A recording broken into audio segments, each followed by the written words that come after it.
ஐதராபாத் விமான நிலையத்தில் சிஐஎஸ்எஃப் வீரர் சீருடையுடன் புகைப்படம் எடுத்த மோசடி பேர் வழியை அதிகாரிகள் அதிரடியாக கைது செய்துள்ளனர். தான் அரசு வேலையில் இருப்பதாக பெண் வீட்டாரை நம்ப வைப்பதற்காக நடித்தவரின் வேடம் கலைந்தது எப்படி? மிடுக்கான தோற்றத்துடன் புகைப்படம் எடுத்து மேட்ரிமோனியில் பதிவிட்டு இளம்பெண்களை கவர வில்லங்கமான வேளையில் இறங்கியவருக்கு கைகாப்பு போடப்பட்டிருக்கிறது. செல்போனும் கையுமாக விமான நிலையத்தில் குறுக்கும் நெடுக்குமாக உலாவியவர் பாதுகாப்பு அதிகாரிகளிடம் சிக்கியிருக்கிறார். நடந்தது என்ன? தெலங்கானா மாநிலம் ஐதராபாத் விமான நிலையத்தில் மத்திய தொழில் பாதுகாப்பு படை வீரர் போன்று ஒருவர் உலாவி இருக்கிறார். சீருடையில் அதிகாரி போன்று அங்கும் இங்கும் நடந்த போதும் அவரின் தோற்றத்தில் அது வெளிப்படாமல் இருந்திருக்கிறது.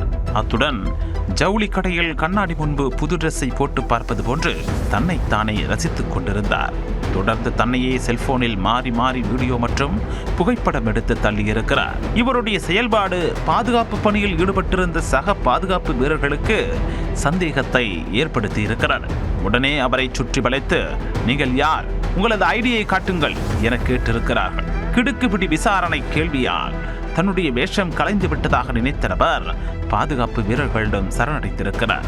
அவரிடம் நடத்தப்பட்ட விசாரணையில் ஆந்திர மாநிலம் குண்டூரைச் சேர்ந்த பாலகிருஷ்ணா என்பது தெரிய வந்திருக்கிறது.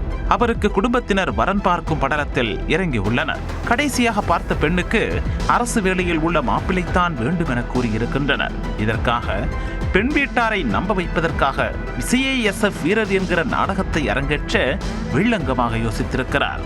அதற்காக சீருடையுடன் விமான நிலையத்திற்கு சென்று புகைப்படமும் எடுத்திருக்கிறார். பின்னர் அந்த போட்டோக்களை சம்பந்தப்பட்ட பெண்ணின் வாட்ஸ்அப் எண்ணிற்கு அனுப்பி தன்னுடைய மோசடியை கச்சிதமாக செய்திருக்கிறார். ஆனால் பாலகிருஷ்ணாவுக்கு ஏற்கனவே திருமணமாகி மனைவி மற்றும் ஒரு குழந்தை உள்ளதாகவும் கூறப்படுகிறது. இதை மறைத்து இளம்பெண்களை ஏமாற்றி மோசடி செய்யும் நோக்கில் தன்னை அரசு அதிகாரி என காட்டிக்கொள்வதற்காக பாதுகாப்பு படை வீரர் போன்று பல்வேறு வேடங்களை போட்டதாக தெரிகிறது. இதற்காக சிஐஎஸ்எஃப் சீருடையுடன் போட்டோ எடுத்து அதை மேட்ரிமோனி மற்றும் தன்னுடைய சமூக வலைத்தள பக்கங்களிலும் பதிவிட்டதாகவும் குற்றம் சாட்டப்பட்டிருக்கிறது.